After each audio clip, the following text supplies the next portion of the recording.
El 22 de enero de 2011, Bolivia festejó el primer año de vigencia de la Constitución Política del Estado Plurinacional. En esta se plasmó un nuevo país y un nuevo tipo de democracia. Una nueva democracia que fue resultado de un largo proceso de luchas populares por instaurar un régimen político que responda a las aspiraciones de las grandes mayorías y no a los intereses de pequeños grupos privilegiados.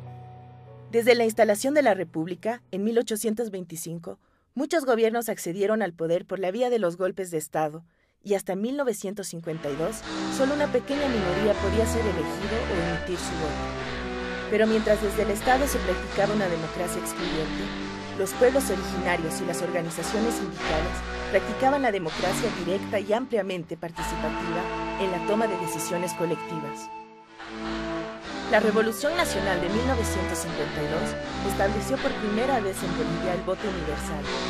Se eliminaron todas las restricciones que había hasta entonces y todos los bolivianos fuimos considerados ciudadanos. Pero el voto campesino fue ampliamente manipulado por el movimiento nacionalista revolucionario, que además buscó concertar todo el poder y acallar a la oposición. Sin embargo, en las comunidades indígenas, en el seno de la Federación Sindical de Trabajadores Mineros de Bolivia y en la Central Obrera Boliviana, se seguía practicando la democracia directa y participativa. Esas experiencias históricas, esas prácticas sociales y políticas, esas formas de organización que emergían del seno de las culturas indígenas y los sindicatos obreros, nunca fueron tomadas en cuenta en la organización del Estado boliviano. Para impedir la instauración de una democracia popular en Bolivia, militares golpistas, dictadores de turno y demócratas liberales reprimieron en distintos momentos de nuestra historia a los sectores obrero-populares y a nuestros pueblos originarios. La lucha por una auténtica democracia en Bolivia costó mucha sangre y sacrificio, pero una y otra vez el pueblo siguió luchando por ello.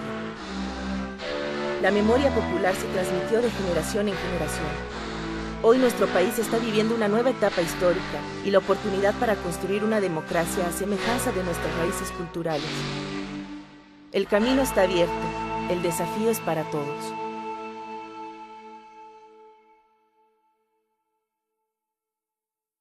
En 1964 se inició en Bolivia un largo ciclo militar que duraría 18 años. La mayoría de los gobiernos militares de esos años conculcaron las libertades sindicales y políticas y gobernaron con mano dura. Su principal objetivo fue atacar el poder de la Central Obrera Boliviana, que aglutinaba la mayoría de los sectores obrero y populares, y de la Federación de Mineros, que era considerada la vanguardia del proletariado y la principal fuerza de la COB. En épocas de las dictaduras, evidentemente no había absolutamente, todas las libertades estaban coartadas y eso no es vivir. Pero lo cierto es que nosotros no elegimos la lucha armada como un método para buscar la democracia. Nos obligaron a eso porque no había otra alternativa de hacer política en esos tiempos. El general Barrientos envió el ejército a las minas para desarmar a sus milicias en mayo y septiembre de 1965. El 24 de junio de 1967 se produjo la masacre de San Juan, que nunca se borró de la memoria proletaria. En agosto de 1971, Banzer instauró una dictadura y destruyó la Asamblea Popular, instalada unos meses antes por la COB y los partidos de izquierda para construir el socialismo en Bolivia.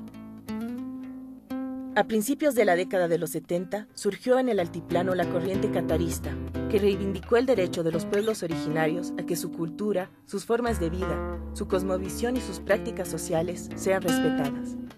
Los partidos políticos que apoyaban las reivindicaciones obrero-populares y de los pueblos indígenas fueron perseguidos. Miles de activistas y militantes de izquierda fueron exiliados, encarcelados y decenas fueron asesinados. La lucha por el retorno de la democracia, por la vigencia de las libertades sindicales, por el respeto a la Constitución, por el retorno de los exiliados, por la justicia social, no cesó durante los 7 años del gobierno de Banzer.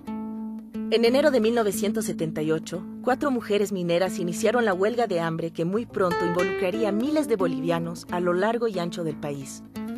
Pedían amnistía general y convocatoria a elecciones nacionales. Los partidos populares se reorganizaron y participaron en la lucha electoral. La UDP concentró la mayor simpatía popular y ganó 3 elecciones seguidas, en 1978, en 1979 y en 1980. Su fuerza se concentraba en el apoyo del movimiento obrero, el movimiento campesino y las clases medias de las ciudades. Pero tras cada elección se producía un golpe militar. Las Fuerzas Armadas de Bolivia no estaban dispuestas a dejar el poder. Una y otra vez los sectores obreros y populares defendieron la democracia. En julio de 1980, mineros y campesinos se unieron en las minas del siglo XX, Caracoles, Piloco y otras, para resistir juntos la brutal represión desatada después del golpe de García Meza. Como fueron derrotados, la masacre se desató y se violaron sistemáticamente los derechos humanos de todos los bolivianos. El Consejo Nacional de Defensa de la Democracia, que se reunió en la COP para organizar la resistencia, quedó desbaratado después de la toma del edificio de la FCTMB, donde estaban reunidos y donde se asesinó a Mansalva, a Marcelo Quiroga Santa Cruz, Gualberto Vega y Carlos Flores. Pero en las minas y en el campo, la resistencia continuó. Esta plaza repleta de trabajadores debe ganar a toda la población de La Paz a nuestra causa, que es la causa de los explotados de este país. Y entonces, todo el país movilizado, conseguiremos nuestros objetivos y avanzaremos hacia el único gobierno que es el nuestro, el gobierno socialista. ¡Viva Bolivia libre! ¡Viva la Central Obrera Boliviana! ¡Viva la unidad de obreros, campesinos y clases medias! La lucha popular dio sus frutos. El 10 de octubre de 1982 se reinstaló el Congreso elegido en 1980.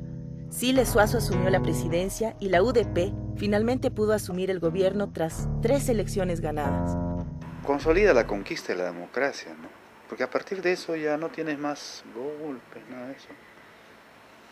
Esa es la primera cosa. Yo creo que el gran mérito a la UDP es que significa la consolidación de lo democrático en este país. Desde 1982 hasta nuestros días, nunca más se produjo un golpe de Estado y la democracia siguió vigente. La democracia conquistada por el pueblo se convirtió en el paraguas de los partidos políticos que se turnaron en el poder para dictar leyes que buscaban implantar un nuevo modelo económico y estatal acorde con el principio de libre mercado. Es imperativo para mi gobierno informar al pueblo de una amarga evidencia que no se puede seguir disimulando. Estimados conciudadanos, la patria se nos está muriendo y es preciso no eludir ningún recurso para un tratamiento de emergencia que detenga el desenlace. El Decreto Supremo 21060, dictado por Víctor Paz Estenssoro en agosto de 1985, a un mes de haber asumido la presidencia, marcó una ruptura con el Estado surgido en 1952 y abrió la etapa del neoliberalismo en Bolivia.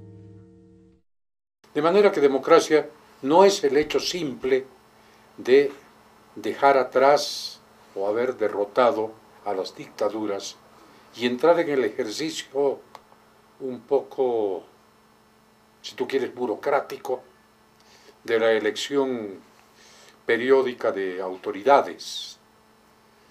Y eso no hace democracia. La democracia entendida como libertades, que es lo que generalmente aspiramos, es producto de la acumulación y el bienestar.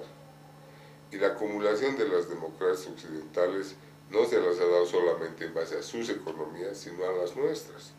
La democracia se entiende como el régimen democrático burgués, como la etapa histórica de la democracia burguesa, eso entiendo. Y otra cosa son las conquistas democráticas, fruto de las movilizaciones populares, que son espacios políticos temporales. Víctor Paz Estenssoro, Jaime Paz Zamora, Gonzalo Sánchez de Lozada, Hugo Banzer Suárez, Jorge Tuto Quiroga manejaron el poder mediante insólitos pactos políticos durante más de 20 años. La vieja izquierda estaba prácticamente derrotada y dispersa. Durante más de 2 décadas fueron los sectores sociales los que lucharon contra las políticas neoliberales, como el despido de miles de trabajadores mineros y fabriles, la flexibilización laboral, la nueva ley de pensiones, la desnacionalización de nuestros recursos naturales, la erradicación forzosa de la hoja de coca, la concentración de tierras en pocas manos y otras. En cada movilización social, las fuerzas del orden actuaron en defensa de los gobiernos de turno y en contra de las justas demandas de los movimientos sociales. El movimiento campesino entendió que la resistencia social no era suficiente. En el año de 1995 se creó el Instrumento Político de la Soberanía de los Pueblos, IPSP. En los siguientes años se logró copar decenas de municipios, principalmente en el trópico cochabambino. Este movimiento que al final cuestionó al socialismo, porque el instrumento de los pueblos, de la soberanía de los pueblos, ¿por qué existe? Porque constata el fracaso de la izquierda como propuesta global, sin elucubrar mucho, pero habíamos fracasado con la UDP. Los que estuvieron en la UDP y los que estuvimos afuera de la UDP, porque no pudimos construir ninguno de los dos una alternativa. Y entonces, ante el fracaso de la izquierda y de la COB y de todo eso, un tipo como el Filemón va y predica lo que siempre había predicado en la COP, todo el poder a los trabajadores, no a los partidos, candidatos propios y todo. Y eso cuaja muy bien en esta gente, porque cuaja con un sentimiento también étnico, ¿no? de sentirse diferentes, porque nosotros los hemos hecho diferentes, los hemos diferenciado. Entonces, en ese tiempo emergieron estas nuevas propuestas políticas porque se abrió ese escenario democrático, con todas sus limitaciones. La coalición, etcétera, más en lo superestructural, digamos, pero hacia abajo, especialmente en lo municipal, se abrió un espacio tan importante de participación que allá se conformaron las nuevas estructuras, los nuevos liderazgos, pero las nuevas experiencias estatales. Es a partir de eso que estos sectores, los indígenas, campesinos, ¿no?, dicen, no, ya estamos en el municipio, necesitamos el otro poder más, el otro espacio. En el año 2002, el Movimiento al Socialismo y el Partido Pachacuti terciaron en elecciones en representación de dos corrientes emergidas desde las bases indígenas y sindicales. La votación de ese año mostró que amplios sectores de la sociedad querían el cambio. Evo Morales ocupó el segundo lugar, con lo que podía ser elegido presidente de Bolivia. Felipe Quispe consiguió algunas diputaciones. Por primera vez en nuestra historia republicana, los sectores populares habían votado por sí mismos. Por eso yo creo que estas dos maneras de ver, de hacer gestión política, lo democrático liberal y esta otra manera que es gestión, para decirle un nombre, gestión comunitaria de lo colectivo, tienen posibilidades de complementarse. Yo creo que ahí es donde tienen valores hoy la cosmovisión andina que llamamos, porque aporta con propuestas que podrían ser contribuciones a una nueva perspectiva social. Nació un nuevo bloque histórico, conformado por indígenas de tierras altas y bajas, por las organizaciones sindicales del campo, las minas y las ciudades.